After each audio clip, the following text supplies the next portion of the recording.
best-selling author Jill Mansell is one of the top 20 British female novelists of the 21st century. She writes romantic comedies and has sold more than 10 million books worldwide. Well, Jill handwrites all her books in her living room in Bristol, with her daughter then typing them up. She's recently won a Lifetime Achievement Award, and Ellie has been along to meet her. This is the story of Jill Mansell, so let's start at the very beginning. How did you become an author? Right, well, I was working in a hospital testing people's brains. It was clinical neurophysiology, and one day I went out to the waiting room for something to read and picked up a magazine, and there was a magazine with a piece in it about women who transformed their lives by becoming best-selling authors. So I thought I'd have a go at that. And what about that first book deal? Oh, it was incredible. And I'd always thought that it would be a letter arriving. So for months and months, I'd waited for the postman every morning, expecting a letter. And when it happened, it wasn't a letter at all. But yeah, it was incredible. And possibly, oh, I don't know. No, it wasn't better than Birth of Your Children, but It was up there. It was up there, yes.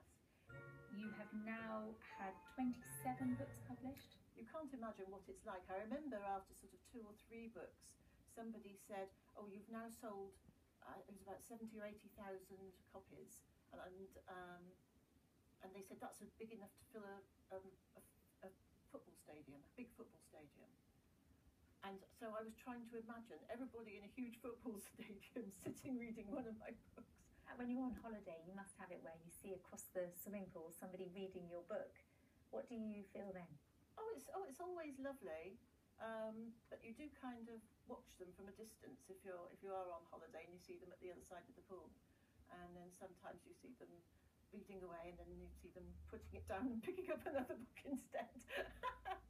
Do you get annoyed? Yes. It's my most treasured possession, I think. I had it done 2 years ago by a local artist called Rose Pepay, and this is my house, this is my living room, this is me writing, and this is where I sit on the sofa. There's my daughter who types my work for me, and these are my timelines that I write with all the post-it notes. There's my handbag. There's the bear in the fireplace. He was a birthday present a couple of years ago. And can I just say, most people would have a big cabinet of all their books, but look at this. There are just some of Jill's books just on the living room floor. Would you not think about having a cabinet for them? A gold shelf? I get sent so many now because I sell in about 27 different translations. So you always get copies sent from all over the world. Oh, it was fantastic. They told me months beforehand and then told me not to say anything to anyone. So I had to keep a secret for a start, so that wasn't easy. What did you think when you were told? I thought maybe I've got to stop writing now. Is that it? My lifetime is over. Oh, wouldn't it be lovely if Steven Spielberg phoned me up and said, "Jill," in an English accent. I love, some of my friends have had fantastic films made of their books, and I think that must be a thrill. I'd like that. You have to ring us when he calls you. Yes, Definitely.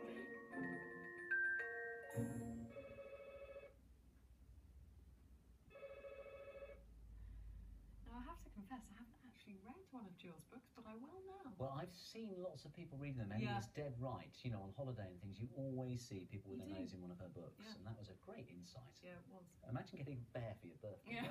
Though. Slightly odd. Weather time now. Bob is out and about in the evening, sunshine.